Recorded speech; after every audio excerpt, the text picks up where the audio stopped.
श्रवण जैसा करना चाहिए वैसा नहीं किया। कहते हैं भागवत के जो श्रोता होते हैं वो 4 प्रकार के होते हैं। 4 प्रकार से भागवत जी का सेवन किया जाता है।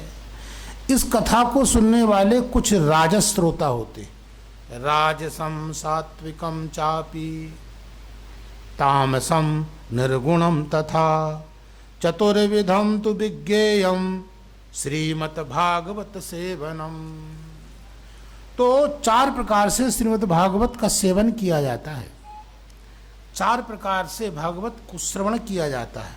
कुछ श्रोता राजसी श्रोता होते हैं, कुछ सात्विक श्रोता होते हैं, कुछ तामसी होते हैं और कुछ निर्गुण श्रोता होते हैं। तो महाराज समझ लीजिए राजसी श्रोता कैसे होते हैं।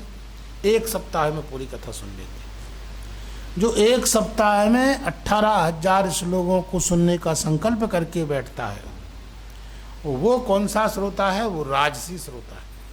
राजसी मतलब पूरे ठाट बाट के साथ और पूरे यज्ञ के समान। सप्ताहम तो यज्ञवत, जैसे यज्ञ किया जाता है वैसे यज्ञ के समान, बड़े श्रम के साथ, बड़ी त्वरा के साथ और प्रसन्नता के साथ जो भगवान की पूजा की जाती है, श्रीमद् भागवत का श्रवण किया जाता है, वो राजस श्रोता कहलाता है।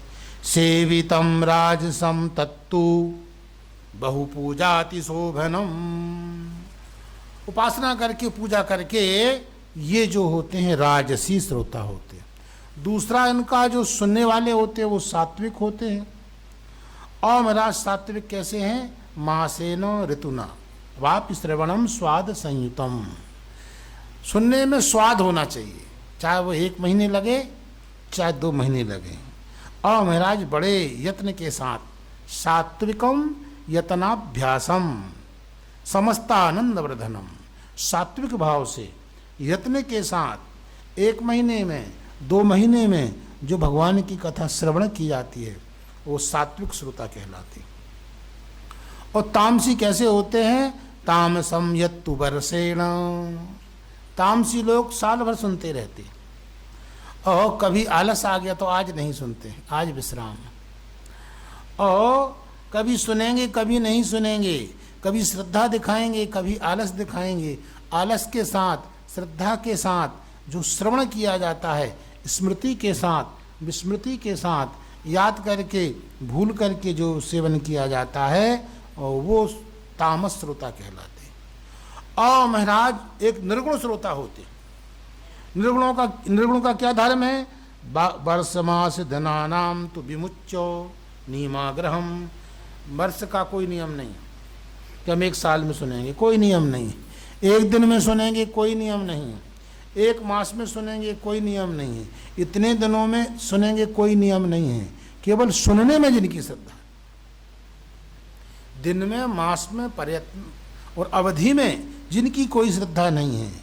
और सर्वदा प्रेम भक्ति हो, प्रेम के साथ भक्ति के साथ जो श्रीमद् भागवत का सेवन किया जाता है और वो महाराज समझ लीजिए निर्गुण श्रवण कहलाता है। अब श्रवण भी 2 प्रकार का होता है। कुछ श्रोता जो होते अर्थार्थी होते और कुछ होते हैं कृष्णार्थी श्रोता। सुनने का क्या उद्देश्य? क्योंकि नीति ये कहती है निरुद्देश्यम मंदोपि न प्रवर्तते। बगैर उद्देश्य के मंद की भी प्रवृत्ति नहीं होती। कथा क्यों सुनना चाहते हो आप? आपकी कोई कामना होगी, कोई हेतु होगा। यदि कामना को पुरस्कृत करके जो कथा श्रवण की जाती है, हेतु को लेकर जो कथा श्रवण की जाती है, उद्देश्य की पूर्ति के लिए जो कथा का आयोजन किया जाता है, और वो जो है धनार्थी श्रोता कहलाता। वो कृष्णार्थी नहीं होता। उसको कुछ चाहिए,